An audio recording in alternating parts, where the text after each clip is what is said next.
How much farther is it? I yelled to Kimberly, who was now a good 20 to 30 feet ahead of us.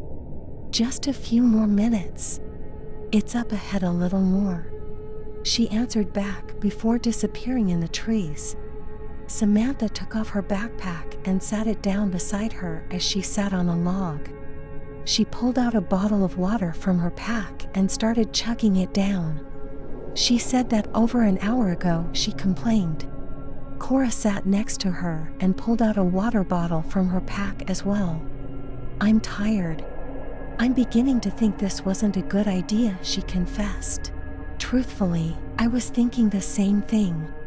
The four of us had been best friends since kindergarten and wanted to spend a little more time together before going off to college in the fall. Kimberly suggested camping, and right now, I wished I had realized how bad of an idea it was. Okay, get up. We all agreed to this, I interrupted. Samantha held up a finger to interject when we heard Kimberly call out. We're almost there. What are you all doing?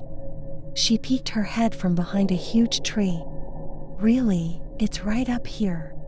The three of us put our packs on again and started walking in her direction. I've never been one for nature, especially dirt. Why did I agree to this? It took us 20 more minutes of trekking through the thick, dense forest before it finally opened into a small clearing. See, we're here, she said, removing her pack. And just in time. Hurry, it's getting dark. Let's set up camp. I saw a strange symbol on some of the trees, but dismissed it for useless graffiti. An hour later, we had our tents set up and the fire lit. We were on our second or third wine cooler. Kimberly and I were sitting in front of the campfire laughing about old times and at Samantha and Cora, who were standing next to the fire, drunk, swaying to the music. I took in the scenery. Despite the long hike here, this was pretty awesome. The view was incredibly beautiful. It was really dark out, but the moon and the campfire lit up our small camping area, making it look magical. Kimberly was still talking about old times. I quickly averted my attention back to her. Mrs. Holmes was definitely suspicious, I said, laughing about the time we all stole the answers to an algebra exam. Heck yeah, she was. Kimberly agreed, laughing. Serves her right. Samantha chimed in. She took another sip of her wine cooler, giving us detention. And for nothing. It wasn't for nothing, I exclaimed. It was our fourth time being late to class. My bad. I'm just not myself without my coffee, Cora said, smirking. It had been her idea to stop for coffee every morning so she could flirt with the cute guy behind the counter.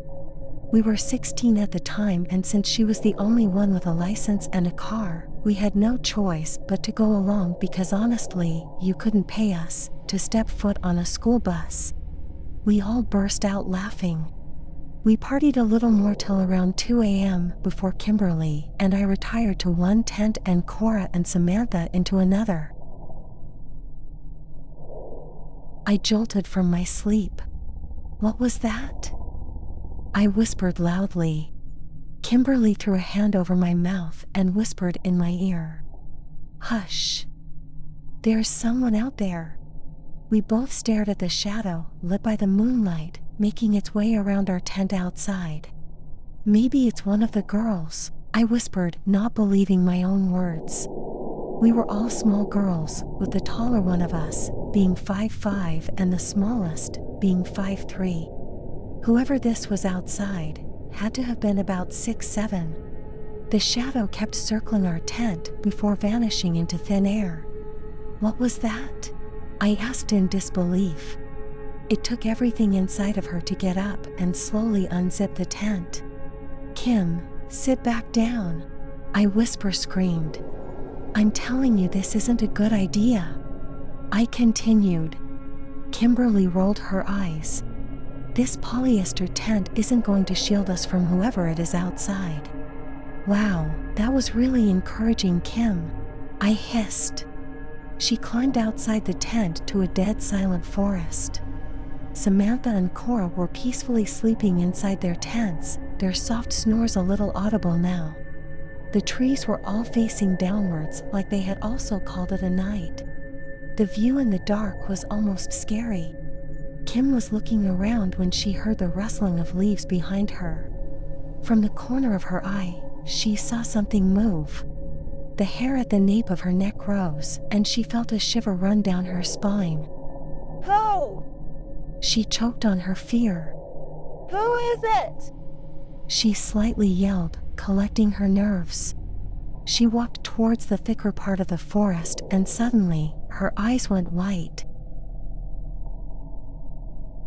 The unrest around the camp woke Cora up. She sat up, rubbing her eyes.